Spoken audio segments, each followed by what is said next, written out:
Welcome to Sasi media. இன்னைக்கான voting வந்து தொடங்கிருச்சு. இந்த வாரத்துக்கான ஓட்டிங் காலையிலேருந்து நிறைய விஷயங்கள் போகணும். இந்த வாட்டி சபரி இல்லை அப்படிங்கிற மாதிரி கொண்டு போனாங்க அவங்களும். அந்த நியூஸ் தான் நமக்கு காலையிலே வந்தது, அதை அப்டேட் கொடுத்தோம். ஆனால் அதுக்கப்புறம் பிக் பாஸ் வந்து என்ன நினச்சாருன்னு தெரில. அப்புறம் எதுக்கு அந்த டாஸ்க்கு வச்சாருன்னு தெரியல. சேவ் பண்ணுற மாதிரி ஒருத்தர் 2 பேரை சேவ் பண்ணணும் அப்படிங்கிற மாதிரி சொல்லிவிட்டு அதுக்கப்புறமேட்டுக்கு அதெல்லாம் சும்மா சொன்னேன் அப்படிங்கிற மாதிரி சொல்லி விட்டாவில்.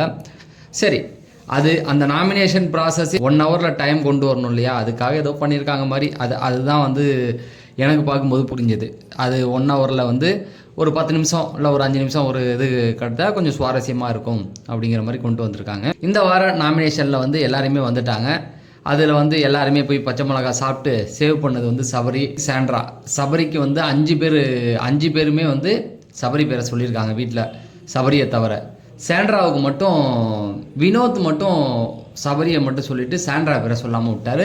சரி, இப்போ ஓட்டிங்கில் நம்ம வந்துடலாம். அஃபிஷியல் ஓட் இந்த வாரம் வந்து கிடைக்குமா அப்படின்னு பார்த்தீங்கன்னா நிறைய வாய்ப்புகள் கம்மி. ஏன்னா நிறைய பிரச்சனைகள் போயிட்டு இருக்கனால அஃபிஷியல் ஓட்டு கிடைக்காது.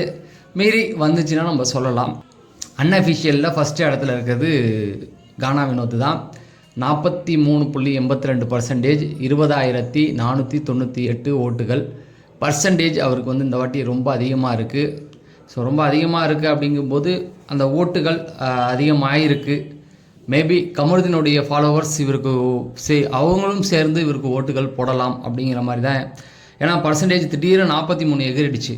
22, 28 இப்படி தான் இருக்கும் அந்த பர்சன்டேஜ். அது 43 அப்படின்னும் பொழுது எக்ஸ்ட்ரா ஓட்டுகள் அவருக்கு வருது அப்படிங்கிறது தான். மேபி அது வந்து போடலாம். கமருதீன் ஃபாலோவர்ஸ் ஓட்டு போடலாம், இல்லை போடாமலும் இருக்கலாம். அதை பற்றி நம்ம கவலை இல்லை. இன்றைக்கி இவர் பண்ண நிறைய விஷயங்கள் பார்த்தீங்க அப்படின்னா, ஒரு 10,000 ரூபாய் இவர் போய் தனியாக எடுத்துகிட்டு வந்திருக்காரு. அதை வந்து ஒரு ப்ரொமோவில் போட்டு காமிச்சிருப்பாங்க இல்லையா. அப்புறம் வியானாட்ட வந்து கமருதீன்லாம் எப்படி இருக்கான், வெளில ரெட் கார்டு விஷயங்கள்லாம் கேட்க போய் பிக் பாஸ் வந்து வெளியே இதெல்லாம் பேசக்கூடாது அப்படின்னு சொல்லியிருக்காங்க அப்படின்னு சொல்லி வியானா சொன்னது. அப்புறம் அரோராவை கலாச்சி ஒரு பாட்டு பண்ணார். அது தேவையில்லை அப்படிங்கிற மாதிரி தான். ஏன்னா ஏற்கனவே நிறைய சர்ச்சைகள் போயிட்டுருக்கு. அதில் வந்து அவங்கள பர்சனலாக கொஞ்சம் இழுத்து பாடின மாதிரி இருந்தது. அப்புறம் இந்த பூச்சிக்குழி இந்த மாதிரி நிறைய விஷயங்கள் பண்ணார். ஃபைனல் ஸ்டேஜில் வந்துக்கிட்டு அந்த மாதிரியான பாட்டுகள் தேவையில்லை. அவங்க ஃபன்னாக எடுத்துக்கிட்டாலும் வெளியில் பார்க்குறவங்க 1 ஹவரில் போட மாட்டாங்கன்னு நினைக்கிறேன் அந்த பாட்டை.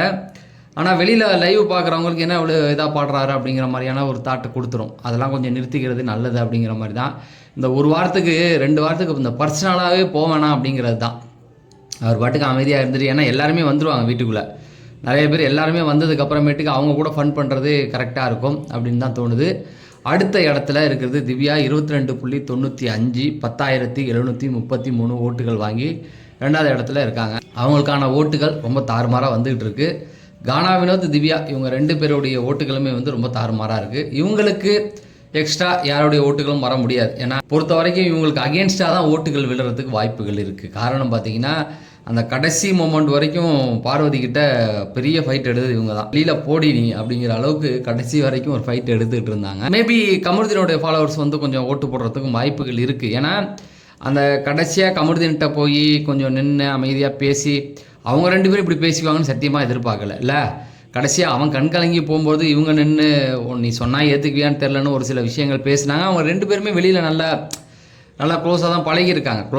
நான் என்ன சொல்கிறேன்னா, அந்த ரொம்ப ஓவராலில் ஒரே செட்டில் இதாக இருந்ததுனால அவங்களுக்கு நல்ல பழக்கம் இருக்குன்றதுனால அந்த மாதிரி பேசிகிட்டு இருந்திருக்காங்க. இவங்களுடைய பொறுத்த வரைக்கும் இன்றைக்கி வந்து பெருசாக எந்த ஒரு சில சம்பவங்களும் வீட்டுக்குள்ளே இல்லை. ஐ திங்க் அந்த நாமினேஷன் ப்ராசஸ் பேசினது, அதுக்கப்புறமேட்டுக்கு பெருசாக ஒரு இதில் லைவில் அவங்கள வந்து காட்டல. அதுக்கப்புறமேட்டுக்கு இந்த 6 பேராக போய் சேர்ந்து பணம் எடுக்கும்போது இவங்களும் போய் எடுத்தது. இந்த மாதிரியான விஷயங்கள் தான் இவங்களை பற்றி போயிட்டுருக்கு. பார்க்கலாம் இந்த வாரத்தில் எந்த மாதிரியான ஓட்டுகள் வருது அப்படிங்கிறதையும். இந்த 14வது வாரம் யாரை முதல்ல சேவ் பண்ண போகிறாரு அப்படிங்கிறது தான் அடுத்த வாரம் நமக்கு கிடைக்க போகிற க்ளூ அப்படிங்கிறது தான். சொல்ல முடியாது, யாரை வேணால் சேவ் பண்ணலாம். அதை வச்சு தான் அடுத்து டைட்டில் வின்னரை அவங்களே முடிவு பண்ணணும். இந்த வாரம் ஓட்டுகள் ரொம்ப முக்கியம் அப்படிங்கிறது.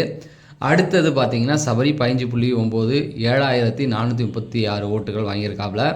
சபரியை பொறுத்த வரைக்கும் போன வார சம்பவம் அவரை வந்து 3வது இடத்துக்கு, போன வாரமே 3வது இடத்துக்கு வந்துட்டார். மேபி அது அந்த வீக் எண்டில் நடந்தனால அந்த 3வது பிளேஸ், அதுவே வந்து கொஞ்சம் வீக் முன்னாடியே நடந்திருந்ததுன்னா இன்னும் அவருக்கு ஓட்டுகள் வந்திருக்கும். அது போன வாரம். இந்த வார கணக்குப்படி பார்த்தீங்கன்னா இப்போ 3வது பிளேஸுக்கு அவர் வந்துட்டார். டாப் 3ல் இருக்கார் அப்படிங்கிறது தான் சபரியுடைய நிலைமை. இன்றைக்கி சபரிக்காக எல்லாருமே பச்சை மிளகா சாப்பிட்டது.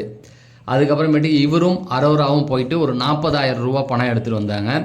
எப்படி பார்த்தீங்கன்னாலும் ஒரு 30 ஒரு 40,000 வந்துருச்சா. அதுக்கப்புறமேட்டுக்கு எல்லாருமே சேர்ந்து ஒரு 40,000 50,000 வந்திருக்கும். இன்றைக்கி பொறுத்த வரைக்கும் 1,00,000 ரூபாய் இவங்களுடைய பேங்க்னு சொல்கிறலாம் அந்த கேஷ் பாக்ஸில் வந்து சேர்ந்துருச்சு அப்படின்னு எடுத்துக்கலாம். இப்படி ஒரு நாளும் 60,000 70,000 இப்படி தான் குட்டியாக சேர்த்துட்டு போவாங்க. இதில் எனக்கு என்ன ஒரு டவுட்னா, போன வாட்டி வந்து முத்துக்குமரன் சொல்கிறது தப்பு, ஏன்னா அவர் தான் டைட்டில் வின் பண்ணார். வின்னருடைய இதுலேருந்து பணத்துலேருந்து கழிக்கப்படும் போட்டாங்க கரெக்டாக, 50 லட்சத்துலேருந்து கழிப்போம் அப்படின்னு. இப்போ அது என்ன ஆக போகுது அப்படிங்கிறது தெரியல. இந்த வாட்டியும் அந்த வின்னர் பாக்ஸ்லேருந்து தான் கை வைக்க போகிறாங்களா, 50 லட்சத்துலேருந்து 10 லட்சம் கழிக்கப்படும் அப்படின்ற மாதிரி போகுதா இல்லையா அப்படிங்கிறத பொறுத்து இருந்து தான் பார்க்கணும். ஏன்னா அந்த மாதிரி தான் போயிட்டுருக்குது. அதாவது பணத்தை ரொம்ப சேவ் பண்ணுறாங்களோ அப்படிங்கிற மாதிரி தோணிகிட்டு இருக்கு. சரி, சபரியை பொறுத்த வரைக்கும் இன்றைக்கி இந்த மாதிரியான சம்பவங்கள் அவருக்கு போணுச்சு. அடுத்த இடத்துல விக்ரம் 10.37%, 44,850 ஓட்டுகள். ஸோ இவரை போட்டு உடச்சி எடுத்துட்டாங்க வியானா அப்படிங்கிறது கன்ஃபார்மாக தெரிஞ்சு போச்சு. வியானாவுடைய அந்த பேச்செல்லாம் கேட்கும்போது இவர் கை வச்சிருவாரோ கேஷ்பேக்கில் அப்படிங்கிற மாதிரி தான் இருக்குது.